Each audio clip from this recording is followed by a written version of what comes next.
Halo semuanya, hari ini kita akan membahas keterampilan yang benar-benar bisa menentukan nasib hubunganmu. Cara berkomunikasi saat konflik tanpa menghancurkan perasaan pasanganmu. Kata-kata bisa membangun atau menghancurkan. Ini adalah fakta yang mengejutkan. Penelitian menunjukkan bahwa 68% perceraian terjadi bukan karena masalah besar seperti perselingkuhan atau masalah keuangan, tapi karena komunikasi yang buruk saat bertengkar. Artinya apa? Bukan konflik itu sendiri yang merusak hubungan, tapi cara kita berkomunikasi selama konflik yang menentukan apakah hubungan akan bertahan atau hancur. Pikirkan tentang ini. Kata-kata yang kamu ucapkan saat emosi memuncak bisa meninggalkan luka yang bertahan jauh lebih lama daripada masalah yang kalian pertengkarkan. Pasanganmu mungkin akan melupakan apa yang kalian debatkan, tapi mereka tidak akan melupakan bagaimana kamu membuat mereka merasa. Kesalahan fatal yang kebanyakan orang buat. Saat emosi tinggi, kita cenderung menyerang karakter. Kamu egois, kamu tidak pernah peduli, kamu selalu begitu. Generalisasi dengan selalu dan tidak pernah. Kamu selalu lupa, kamu tidak pernah mendengarkan. Mengungkit masa lalu. Ini sama seperti waktu itu kamu tidak pernah berubah sejak. Memanggil nama dan memberi label. Kamu pembohong, kamu kekanak-kanakan. Membuat ancaman. Kalau begitu terus aku pergi, mending kita putus aja. Semua ini sangat merusak.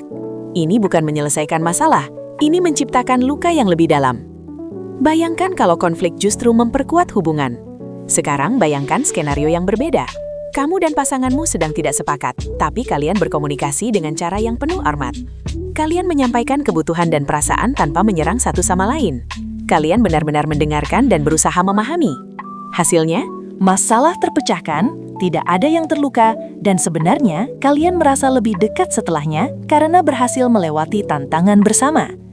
Ini bukan hayalan, ini sepenuhnya bisa dicapai dengan teknik komunikasi yang tepat. Teknik nomor 1, gunakan pernyataan aku, bukan pernyataan kamu. Ini adalah pengubah permainan terbesar dalam komunikasi konflik. Yang salah, pernyataan kamu selalu lupa janji, kamu tidak pernah bantu aku, kamu egois. Kenapa ini merusak? Karena ini terdengar seperti tuduhan dan serangan. Respons alami dari pasanganmu akan defensif. Aku tidak selalu lupa, itu tidak benar, dan kemudian menjadi perdebatan tentang siapa yang benar. Yang benar, pernyataan aku merasa kecewa ketika janji tidak ditepati. Aku merasa kewalahan dan butuh bantuan. Aku merasa tidak diprioritaskan. Kenapa ini lebih baik? Karena kamu menyampaikan perasaanmu dan pengalamanmu yang tidak bisa dibantah.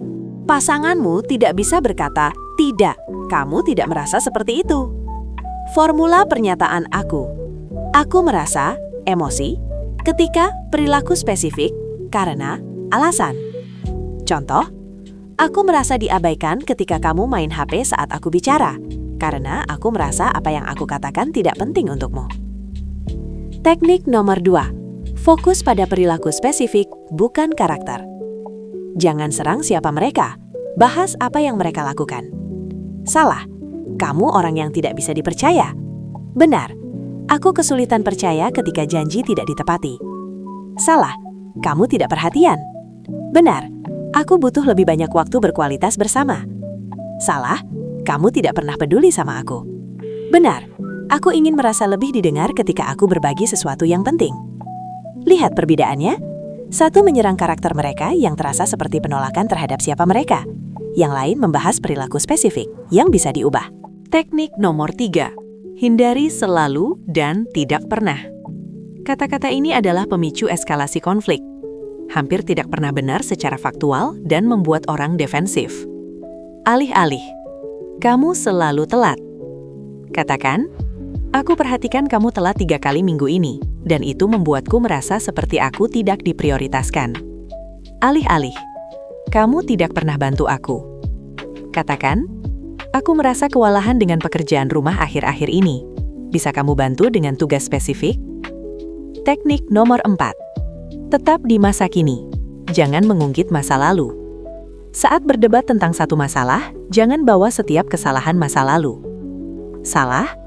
Dan ini sama seperti waktu itu kamu lupa hari jadi kita. Dan waktu itu kamu janji akan berubah tapi tidak. Dan waktu itu. Benar? Tetap fokus pada masalah saat ini.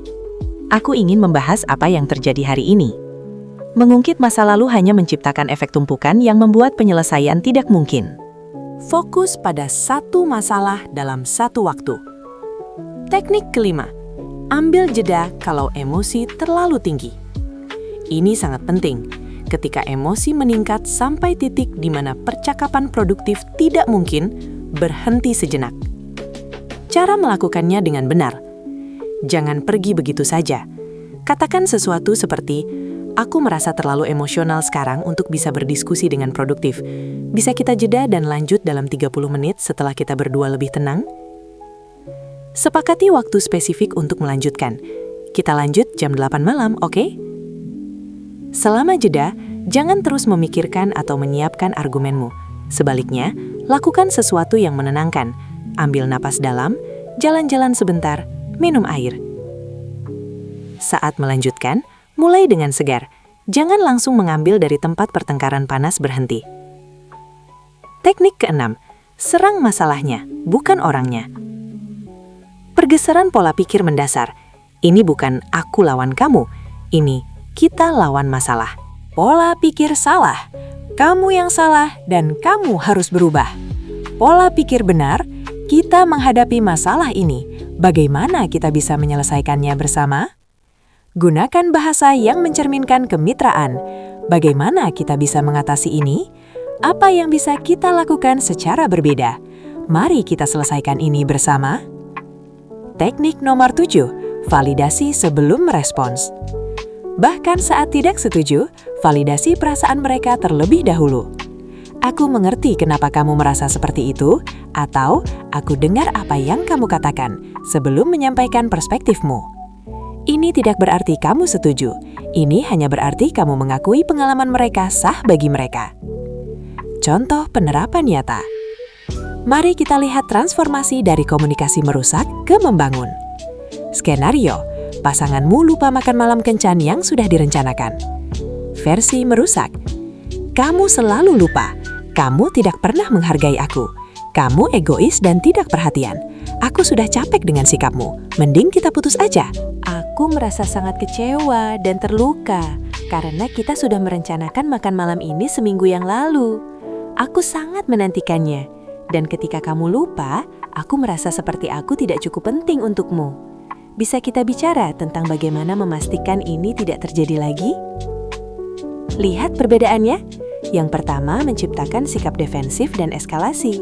Yang kedua menyampaikan perasaan tanpa menyerang dan membuka pintu untuk percakapan produktif. Praktikkan dari konflik kecil. Jangan tunggu sampai konflik besar untuk mempraktikkan teknik-teknik ini. Mulai dengan ketidaksepakatan kecil. Ketidaksepakatan tentang apa yang mau ditonton, frustrasi kecil tentang pekerjaan rumah tangga, kesalahpahaman kecil.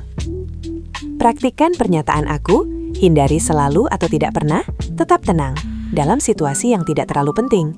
Jadi ketika konflik besar datang, keterampilan ini sudah menjadi kebiasaan. Ingat, konflik itu normal dan sehat. Yang terakhir dan sangat penting, konflik itu sendiri bukan hal buruk. Hubungan yang sehat mengalami konflik, karena dua individu berbeda dengan kebutuhan dan perspektif berbeda pasti akan tidak setuju kadang-kadang. Yang penting adalah bagaimana kamu menangani konflik tersebut. Ditangani dengan baik, konflik sebenarnya memperkuat hubungan, karena kamu belajar lebih banyak tentang satu sama lain. Kamu mempraktikkan keterbukaan dan kejujuran. Kamu membangun kepercayaan bahwa kalian bisa mengatasi hal-hal sulit bersama. Kamu mengembangkan pemahaman yang lebih dalam. Kesimpulan, komunikasi saat konflik adalah keterampilan yang bisa dipelajari. Dengan menggunakan pernyataan aku, fokus pada perilaku bukan karakter. Menghindari selalu atau tidak pernah. Tetap di masa kini, mengambil jeda saat diperlukan. Mendekatinya sebagai tim dan memvalidasi perasaan. Kamu bisa mengubah konflik dari penghancur hubungan menjadi penguat hubungan. Pertanyaan untuk video berikutnya. Oke, jadi kamu sudah mempraktikkan komunikasi yang baik selama konflik. Tapi mau tidak mau, kadang kita tetap membuat kesalahan. Kita mengatakan hal-hal yang tidak seharusnya, kita menyakiti pasangan kita, dan kita perlu meminta maaf. Tapi masalahnya, tidak semua permintaan maaf efektif. Mengatakan maaf di bibir tanpa benar-benar memahaminya, atau meminta maaf dengan alasan dan pembenaran, ini tidak menyembuhkan luka. Jadi, bagaimana cara meminta maaf yang benar-benar efektif? Apa 5 komponen dari permintaan maaf yang sempurna, yang bisa benar-benar menyembuhkan luka dan memulihkan kepercayaan? Dan sama pentingnya, bagaimana cara menerima permintaan maaf dengan lapang dada dan benar-benar memaafkan? Semua ini akan kita bahas di video berikutnya, dengan langkah-langkah yang sangat praktis dan dapat diterapkan. Subscribe dan nyalakan notifikasi. Bagikan di komentar, apa kesalahan komunikasi yang paling sering kamu buat saat konflik? Terima kasih sudah menonton. Sampai jumpa di video berikutnya. Tetap hormat, tetap baik, dan ingat, ini kalian berdua melawan masalah, bukan kamu melawan dia.